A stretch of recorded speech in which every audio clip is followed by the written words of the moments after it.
In tako so naši pubeci odpotovali na nekaj, kar mnogi imenujejo misija nemogoče, v vsakem primeru pa na zelo težko nalogo, na povratno tekmo z Rosenborgom. V Trondheimu, kjer upamo, da bomo skupaj spisali še eno čarobno zgodbo našega nogometnega kluba, je naše pubece in spremljevalno ekipo pričakalo oblačno in rahlo deževno vreme.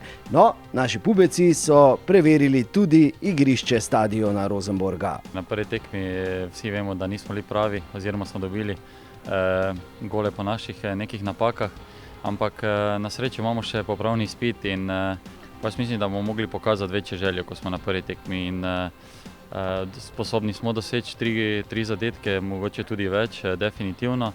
Vemo pa, da se ne smemo privoščiti teh napak zadaj in nismo prišli 17 let, prišli smo se pokazati, da znamo boljše in mi vsi skupaj verjamemo, da je vse mogoče in bomo naredili vse, da obrnemo rezultat.